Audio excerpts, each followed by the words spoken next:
है, समुद्र क्या है पता नहीं चलता है। इतना खाता है, इतना खाता है, इतना खाता है। 4 घंटे की समाधि पर बैठता है एक साथ, थाली नहीं थाल लगाना पड़ता है उसके लिए, इतना खाता है। जैसे ही कहा इतना खाता है, ठाकुर जी अंतर ध्यान हो गए। शाम का समय, त्रिलोचन जी रोज शाम होते ही बैठते थे, थोड़ी देर कुछ चर्चा आदि करते थे भक्तों की।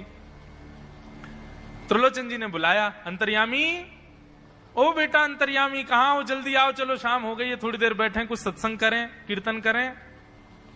अंतर्यामी नहीं आए।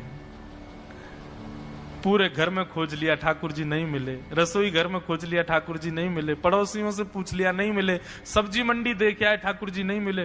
पूरा पंढरपुर देख लिया, लेकिन ठाकुर जी नहीं मिले। त्रिलोचन जी बड़े उदास हो गए। पत्नी से कहने लगे, पता नहीं कहां चला गया, कहां गया होगा, पता नहीं। देवी, तुमने उससे ये तो नहीं कह दिया था कि इतना क्यों खाते? बोले नहीं नहीं, मैं तो कान पकड़ती हूं, मैं कभी नहीं कहती उससे। बोले किसी और से तो नहीं कहा था ना तुमने, क्योंकि उसने वचन दिया था ऐसा कहोगे तो मैं चला जाऊंगा। बोले हाँ, आज एक गलती हो गई।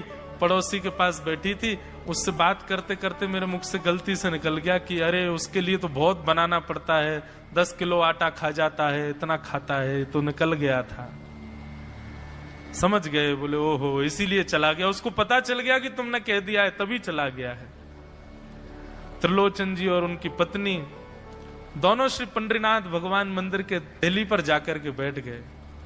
जाकर के ठाकुर जी के आगे हाथ फैला करके कहने लगे, बोले नाथ, हे पंडरीनाथ, आपने हमको संतान नहीं दी, कभी आपसे शिकायत नहीं की कि हमको संतान क्यों नहीं दी है।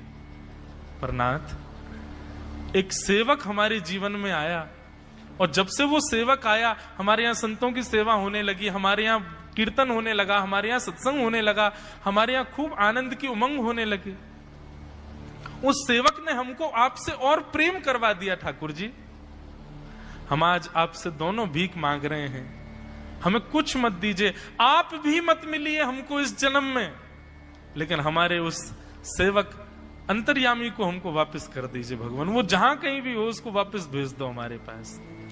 ऐसा कह करके रुदन करने लगे, नेत्रों से आंसू गिरने लगे, चरणों में प्रणाम करके श्री पंडरीनाथ भगवान को रुदन करने लगे त्रिलोचन जी और उनकी पत्नी। इतने में ही स्वर सुनाई दिया, बाबूजी। अंतर्यामी का स्वर सुनते ही पीछे मुड़ करके देखा तो पीछे तो कोई दिखा नहीं।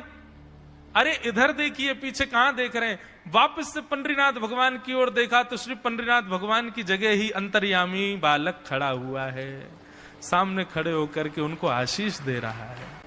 त्रिलोचन जी तो भाव विह्वल हो गए। बोले कैसी कृपा नाथ आपकी। बोले आप ही थे क्या? बोले तो इतनी अच्छी संत सेवा, इतनी अच्छी खीर, इतनी अच्छी पूड़ी, इतनी अच्छी सब्जी, और आपकी जो सेवा, और इतने अच्छे अच्छे सत्संग कीर्तन, ये मेरे अलावा कौन कर सकता है? संतों की सेवा तो मैं ही करता हूं ना। आपने संत सेवा के लिए सेवक मांगा था, इसलिए मैं ही आपके यहां चल करके आ गया। और श्री त्रिलोचन जी पर अद्भुत कृपा करके भगवान ने उनको कृतार्थ किया। एक धन्ना जी करके भगवान के भक्त थे, छोटे से थे,